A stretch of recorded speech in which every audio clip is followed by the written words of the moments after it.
Namaste, Dave. Namaste, Bhagavan. So this is going to be a little off topic, like for the whole channel. But yesterday I did a deep dive down the environmental rabbit hole, and really I was reading an update to Limits to Growth. Now, if you don't know what that is, it's a book that was released in the 1960s, uh, pointing out the fact that you cannot have infinite growth in a finite world. Seems like common sense, doesn't it? But Yeah, for the last few centuries, people have been ignoring this fact. Why? Because it makes them money. Modern democracy and capitalism, especially, are based on the premise that growth is good. The more growth, the better. And we can just grow forever, unlimitedly. And the authors of Limits to Growth pointed out that no, there's only a fixed amount of resources available. And when we use those up, we're through, we're hosed. And they were the first ones. And of course, they were shouted down by the establishment, especially Wall Street, which thrives on the fiction that we can have unlimited growth. But just a couple of years ago in 2023, some researchers did a recalibration of the model that was provided by Limits to Growth with better data and more data and updated algorithms using AI and so on. And they came up with an updated prediction. And what do you know? Their predictions exactly match the actual data that we're seeing today. And what are they saying? That resource extraction is failing. Oil production is down. Energy production is down. Mineral production is down. Even agriculture is down from its height of production. And shortly, the population will also begin to decrease. And it's already decreasing in the developed countries, but worldwide, in a few years, the population is going to begin to go down instead of up, and that will be irreversible because we're running out of resources. We're running out of oil, minerals, farmland, water, so many things. And of course, pollution is on the rise. But does that stop the people who are in control? No, no. Carbon dioxide levels are increasing faster than they ever have,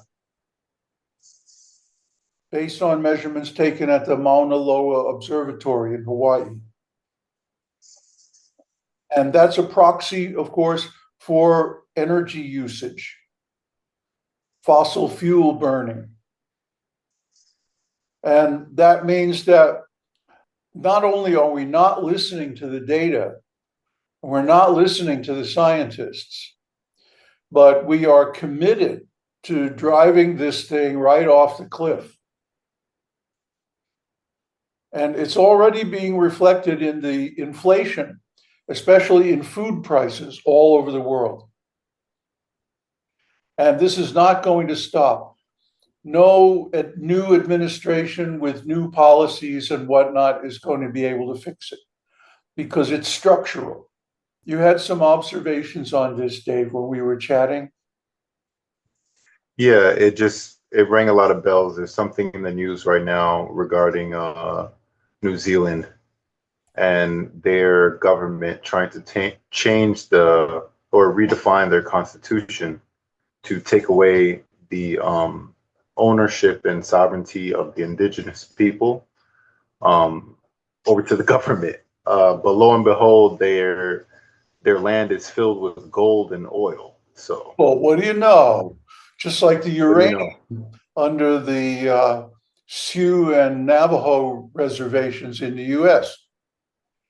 And then I also, it just rang a bell with the rhetoric that's going on with Donald Trump about expanding the United States, either the Panama Canal or Greenland, I think it was. Um, it was just interesting to see, a presidency talk like that when the United States hasn't really spoken like that in a while. And, you have this shortage in oil, natural resources, everybody's trying to grab.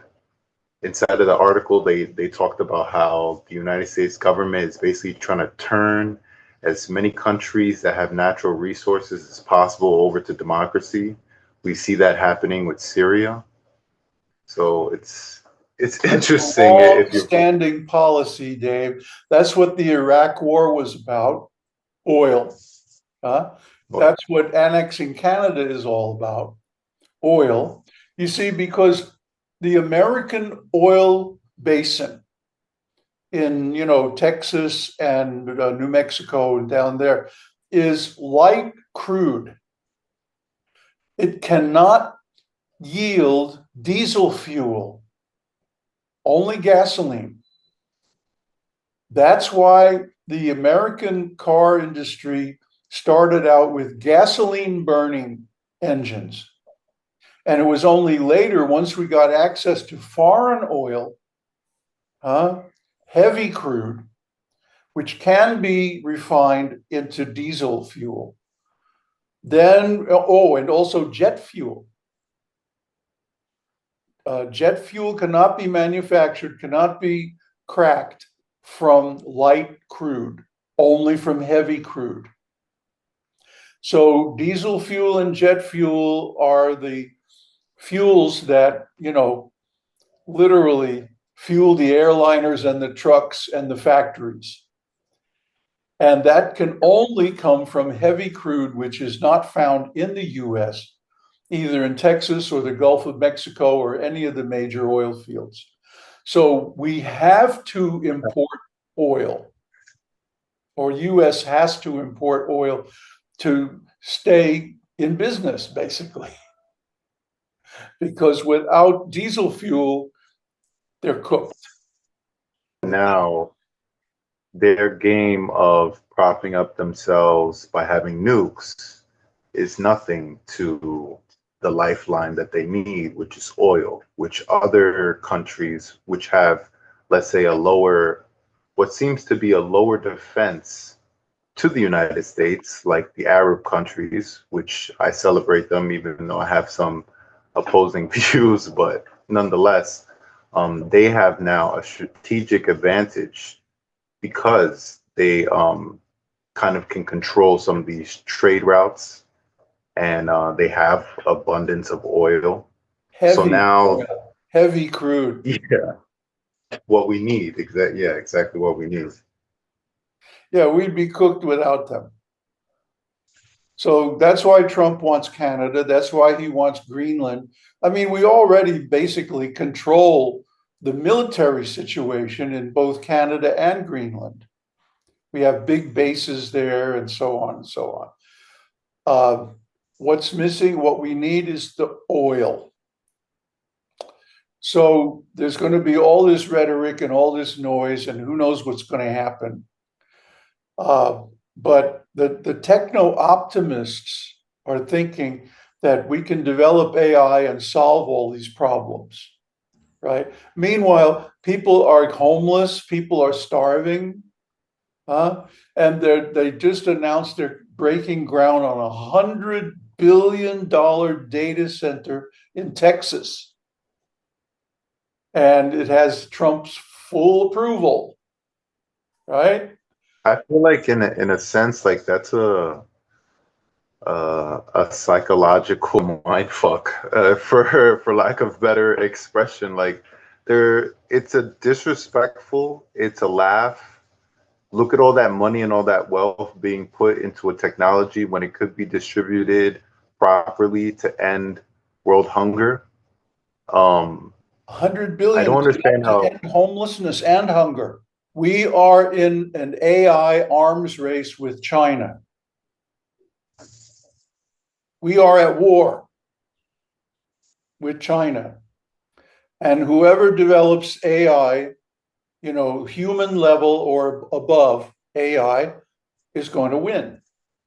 So that's why there's this tremendous enthusiasm and investment in AI, just like there was in nuclear technology at the end of World War II. I think maybe that's for strategy because they're running out of strategic ideas on how to take over now that puffing themselves up with nuclear weapons isn't going to do it. They need knowledge now more than ever to get ahead on one another. And for some reason that they think that's going to get them out of this, I don't.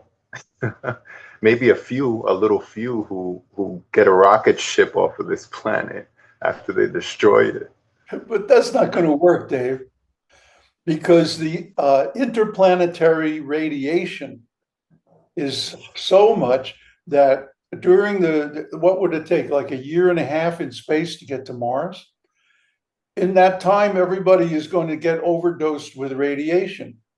And oh, by the way, Mars has no magnetic field, no ionosphere. So they are fully exposed to radiation even on the surface of Mars. Is that similar to the Van Halen belt, I believe? Yes, yes, yes. Nobody can live on Mars, Dave, unless they're like deep underground or something. And to build that kind of infrastructure is just not practical. I mean, probably the people, anybody who survived the trip to Mars, their genetics would be so damaged they wouldn't be able to reproduce normally. The whole thing is just a can of worms. To buy more time? I'm not sure what. It's definitely a red herring. It's not the real game. Getting to Mars is a cover story for whatever the real game really is. And whatever it is this deep, dark secret we'll probably never know until it's too late.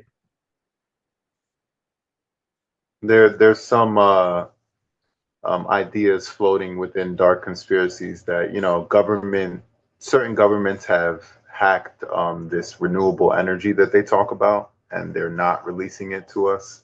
Maybe that's the power that the UAPs are using. Uh, that's just an idea that floats around. I mean, I don't expect any of them to allow such strong power to get out to the masses. And if they're depleting the resources and running it to the ground, it seems like maybe they have something in their sleeves where they're confident enough that they can get out of a situation that's kind of hellish for Earth as far as like the breaking down of capitalism, which it seems like it's imminent Well, from a lot capitalism of different angles. is based on the theory of unlimited growth. And we are Yes. now hitting the limits. So the sustainable population of Earth is only like 100 million people. If you're talking about organic agriculture and like that, and with global warming, it might even be less than that. So there has to be a tremendous culling of the unnecessary population. And if they have AI and robots, they don't need workers anymore. So just let them starve. This is the attitude of the elites. People are going to wake I up don't and think revolt. don't you think? That and the earth is going to push us to limits that we can't handle the facade anymore. Hundreds of billions of dollars while people are going to be fighting for water is not going to fly by the collective consciousness. Like, they can't do a magic trick and divert the attention when people are dying in, like, major cities because they don't have access to water or natural catastrophes like what's happening in California right now. Not to laugh at that, but I'm saying, like, it's ridiculous. Well, it just shows the attitude of the elites that they figure, okay, we got it made in the shade. We don't care. They can eat cake, the famous Marie Antoinette saying. You know that, Dave? She was the Queen of France. And they came to her and told her, Your Majesty, the people of Paris have no bread. And she says, let them eat cake. And for that, she lost her head. She was executed. She was beheaded. That started the whole French Revolution. So I think, it's quite likely something like that will happen. That's why all these elites have bunkers and, private jets and helicopters to escape from the city if they need to. And of course, it's not going to work. It can't work because you're talking about hundreds of millions of people being very pissed off once they discover what's actually going on. And the information is out there, but there's a whole tsunami of bullshit on the internet and in the news to distract them. So they can't do the research. They can't find this out. I mean, we've already highlighted on this channel the corruption in the religious organizations. That every religious organization I have been able to research has become corrupt. They're changing the teachings. They're not doing the practices. They've become just like a propaganda operation and, using the name of the founder, the great sages and people like that. But actually it's just a business and they're fleecing people for their money and so on. The same thing is going on in government and social services and business. I mean, of course, business is just a ripoff game. So the world is completely corrupt. It's Kali Yuga on steroids. What does that mean for us? It means the only hope is spiritual enlightenment. Because materially, we're screwed. There was an Onion article about that, recently. Expert proves that we are totally fucked. Yeah, I saw it. Yeah. Even Time Magazine was they were getting hit because they put an article about enjoying the end times. Wow. Yeah, the game's over, Dave. And Maya has won. Is it any surprise, really? No. That's what Kali Yuga is all about, right? And not to say it like this, but from the negative things that arise from Kali Yuga, it pushes us into a new Satya Yuga, pushes us in, hopefully, into a new golden age without having to set everything on fire. I hope. Well, there are some accounts in the scriptures that there's going to be a golden age within the Kali Yuga. But I don't see any signs of it, There's still a few people following the scriptures. But, did you see Ratna's comment on our previous video? She was Oh, no, I didn't get to see that. Yeah, she was talking to some of her, spiritual friends, and their attitudes are just, I mean, talk about elitism. I mean, this Talk is like about elitism. cringe worthy stuff, where they're saying that only certain people should be allowed to read the scriptures, and they are not beyond making up scriptural quotes and even entire books to justify their points of view. And I mean, they're totally down on entheogens. They don't recognize soma as being an entheogenic helper. They're down on tantra. They're down on everything that's not, tight-assed religious fundamentalism. Yeah, it sounds very judgmental for an inclusive person. Extremely. But, if you actually read the scriptures without trying to superimpose your own views, scriptures are saying everything is sacred. Brahman is present everywhere, in everything.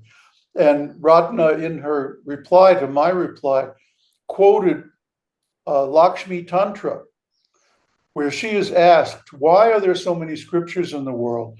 And she says, well, for different types of people. And you just read the ones that work for you and ignore the others. That's the right attitude. We have found some scriptures that work for us and have done numerous different series on them. And sure, there are other points of view, but we can't cover everything, but we respect everything. There are different paths for different types of people. That's the way it has to be, Dave. Otherwise, you could accuse God of being partial. No, we're the ones who are partial and biased. That's why, there's a real need for spiritual education and practice. Like if you have some views that work for you, if you have some practices that work for you, just concentrate on that. Don't worry about others. Like Ramana Maharshi said, there are no others. You are Brahman. There is only Brahman. So whatever you need to undo whatever conditioning you have got, do that. And don't bother with criticizing others. It's a waste of time and energy. It's just ego. Ego is saying, oh, we're the best. We have the real truth. We know better than everybody. We can't allow these hoi polloi to read the scriptures, But today, that might have made sense back in the Vedic age. But today, the castes and the varnas and the ashrams are so mixed up and confused and so corrupt and so much abused that there's no sense really to restrict the scriptures. Doesn't make sense at all. Why we should restrict knowledge? If the scriptures are good and what they're saying is the truth, everybody should know. Everyone should have access. Let them do with it as much as they can to improve their situation, especially in the next life. That's our policy, and it always has been our policy. You want to hear a funny story? Yeah. One time I was engaged to marry this Jewish princess. Wow. In New York. Yeah. And New York. Where else, right? And her family had high-level connections in the music business. So it would have meant that I was like set for life, to have a music career and all of that. Anyway, she took me, or they, the whole family, came and took me to their rabbi. And he was quizzing me. He says, like, are you ready to convert to Judaism? And I'm going, well, does it mean that I have to give up believing in any other religions? And he said, yes. And I said, no, no, I believe in all religions, that they are simply different views on the same truth of God. That has been my position, like, ever since I was just a whippersnapper, young whippersnapper. So I don't know where these people get off trying to justify their egotism with religious teachings, because the actual teaching is just the opposite. But it's the same thing that's going on now in the government and business and in the society in general, where the elites are actually at war against the people. And trying to play God, essentially. Yeah, oh, absolutely. Who said it? Machiavelli, famous prince Machiavelli, that the first enemy of any government is the citizens.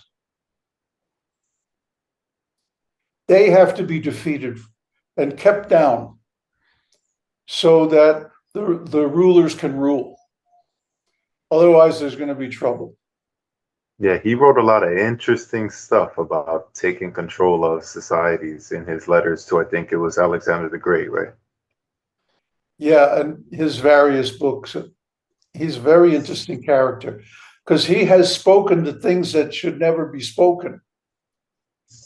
You know, he's written down basically the playbook of the elite class. It's one of the mandatory reads as a president of the United States. Hey, guess what? It was recommended by ISKCON to all temple presidents. Seriously, there was a memo that came out to all temple presidents, recommended reading Machiavelli's The Prince. The Prince, yeah. Yeah, because it was exactly what was going on in ISKCON. That same elitism, that same philosophy of the ruling class against the people was going on in ISKCON. You know, and looking back on it, yeah, it's pretty obvious. So this is a religion, you know? Yeah. Religion should teach that all people are equal and all deserve the same respect and care, because we all are expressions of Brahman. Conditioned Brahman is our bodies, and unconditioned Brahman is our consciousness and soul,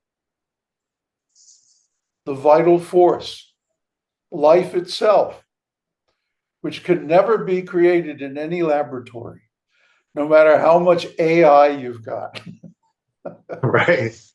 That's the most direct medicine that you can take for the Kali Yuga, and you don't need to go anywhere to get a prescription. You can find it in yourself. Absolutely, Dave. This is why spiritual culture is the vital necessity for everyone at all times, but especially in times like this. Because really, we can't win. This is Kali Yuga. It's destiny. It's God's plan, believe it or not. You know, why does evil exist? Why does suffering exist?